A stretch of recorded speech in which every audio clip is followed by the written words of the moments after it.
Hey everyone, this is Elias from RevMatch Media, and today we're going to be taking a look at the 2024 Hyundai Elantra N. Yeah, this one's automatic, and the previous one we reviewed was manual. And I'm probably going to say some stuff that not a lot of enthusiasts like. Well, let's get started on that.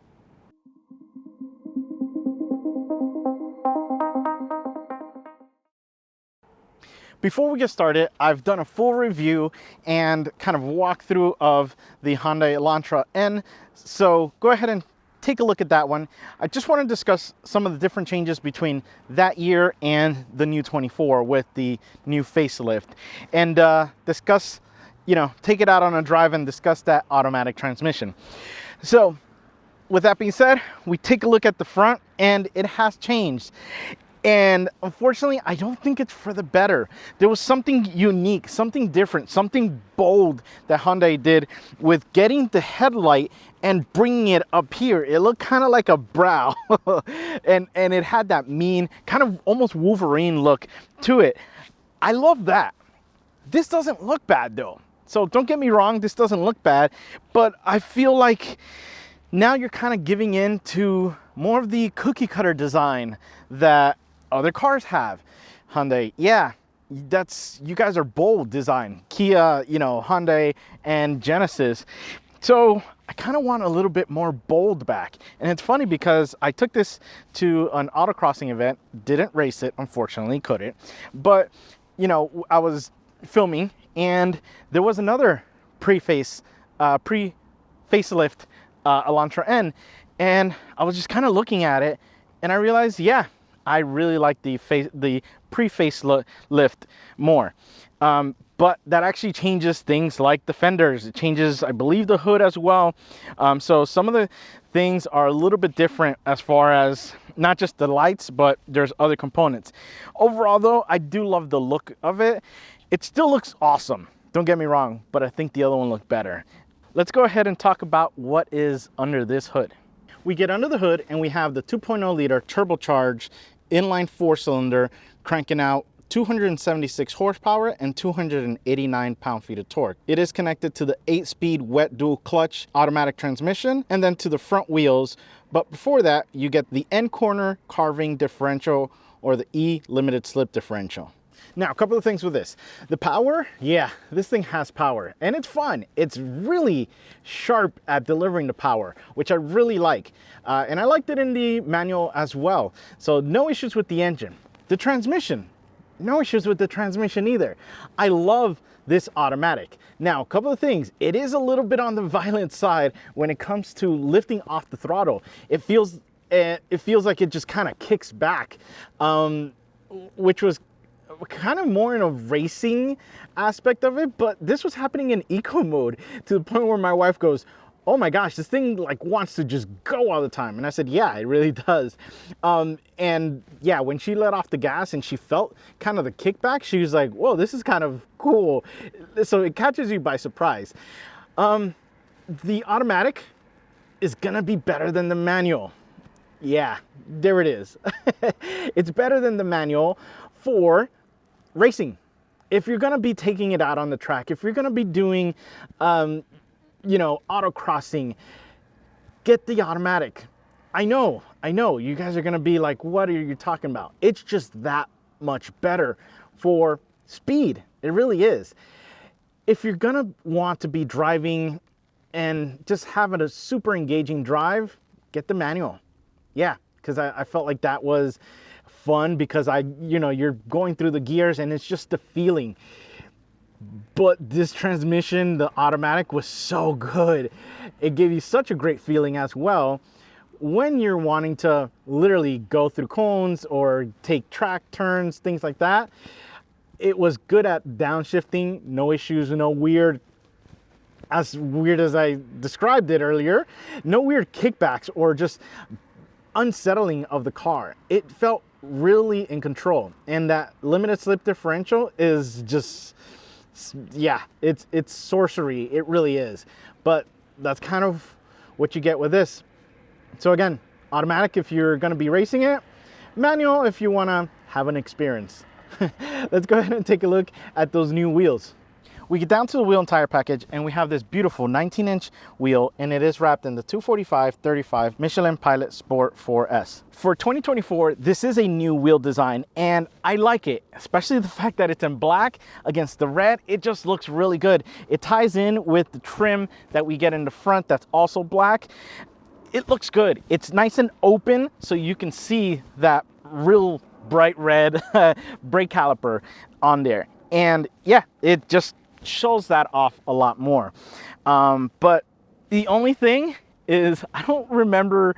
I'd have to, yeah, if you're watching the manual one, let me comment in this because I don't remember. But this thing is harsh. At least maybe this sidewall, I was hitting small potholes, and man, it was just, yeah, it was hurting. Because it was hurting because the car was getting, taking a good hit to it. The other thing as well is this thing is noisier. I don't remember it being this noisy, and the road noise that this had was significant. I don't think it's that much of the tire, maybe because it's a small sidewall, but yeah, it's a little on the noisy side. But as far as looks though, they look really good and they perform. You still have a ton of grip. Just everyday driving is a little bit louder. But yeah, that's what we have. So let's go ahead and hop in and go for a drive. So we go for a ride, and yeah, I'm really squeezed in here. It feels good though. It feels nice and tight. Yeah, I may need to lay off some food, but it's some tacos, the good stuff. But it still feels big boy friendly seat. But everything else though just fits even better. Like everything fits really well. My hand on the steering wheel feels really good. Just all the placement to everything is really nice. And we start driving, and we kind of start off in my area where it's a little bit kind of bumpy. And let me tell you, even in the comfort mode of the suspension, you're going to feel it. So it is going to be a little bit on the stiffer side for the suspension. So just kind of be aware, it's not the most comfortable ride if you're looking for something nice and soft.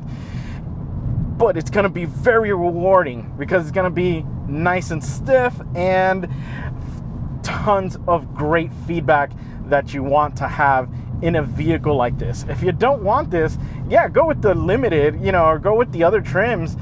Go with the hybrid. The hybrid was incredible, especially with the crazy MPGs you get with that. Yeah, but if you want to have fun, this is the way you go. And like I said, you're definitely going to be feeling the bumps. And that's that. Again, we are in the softest mode right now. Once we start getting to the stiffer mode, you're really going to be feeling it.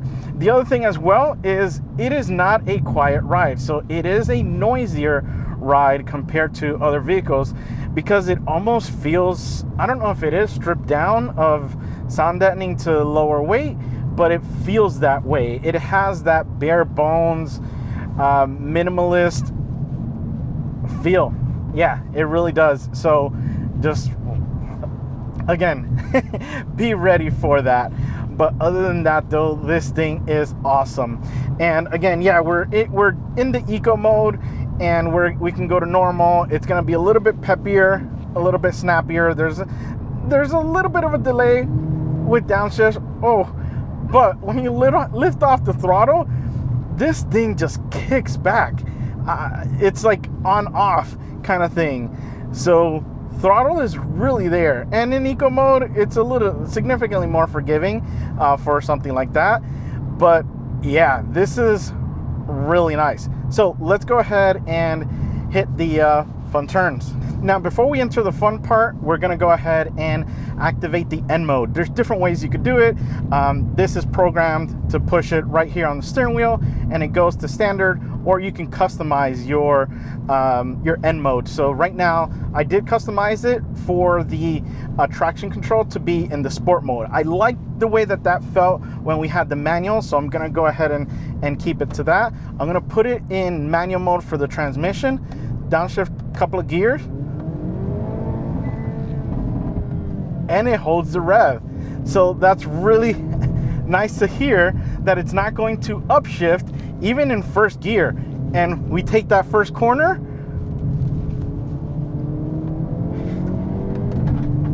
and boy, does it just want to go. Again, I am feeling though every single little bump, so just beware. And oh, hello, my brake pedal buddy that I loved so much in the manual. That was so incredible. I love the way that this thing felt, and I've been hello darkness, my old friend. Hello brake pedal, my old friend, because I haven't been able to find something this good. It's just incredible how this pedal feels, and thankfully in the automatic it doesn't suffer like you normally would going from, you know, a manual to an automatic. So we still get the great feel of it. Man, yeah, gotta watch out for the bumps because they do hurt when you hit it, especially when you're in the, you know, the stiff suspension mode. But oh my gosh, the feeling of this, and those shifts are fast. They come at you really, really hard. So yeah, this thing is incredible. Okay, so now let's do a little bit more kind of everyday thing. Let's see how we can do with the 3-point stop. So we kind of, oh yeah, the steering wheel is really heavy. And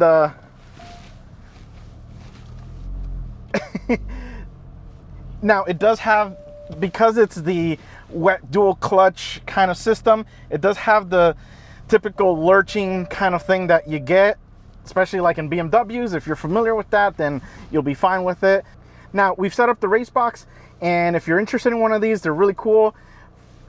Check out the description because I will have the link and maybe some discount code in there. We're gonna go ahead and now put this in launch control. So launch control, you can set up the RPM. So for this, we have it, the max it goes is 3,500 RPM. So let's do it at the max.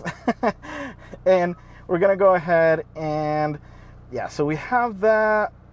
And let's go ahead and our traction control, let's see if we can do it with it off. And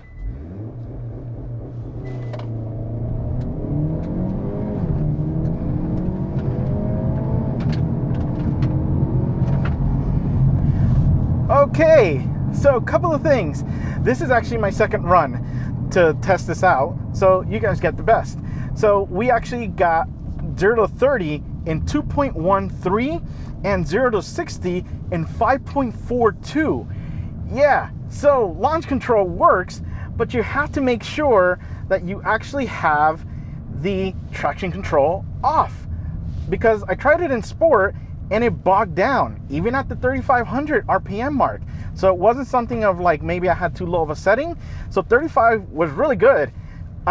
Without traction control, we hit some pretty good numbers, and it shows. This little thing is really fun to drive. It's really fun to get rotating as well. It's just a great vehicle. You gun it and it just goes. Oh man. Again, the brakes on this is incredible. We can get this guy really stopped, and just the turning is so good. It is unbelievable what this N series, or this N I guess team has done for this vehicle. And oh man, we're gonna talk about the elephant in the room. Yes, we are going to talk about the automatic transmission. Should you go with the automatic over the manual? And that was something that I was kind of debating this week that I had it, and I think my answer is the following. If you like everyday driving that's engaging, go with the manual. It was a great manual transmission. It was a blast to drive. It was good shifts. Rev matching was awesome. All the good stuff that you want in a manual. If you want to take this out on the track, oof, I know I said that, go with the automatic. And the reason why, you're gonna be faster. You're gonna have both hands on the wheel. You're gonna have the paddle shifters to shift. It's just going to be a better performing setup with the automatic. Yep, I said it.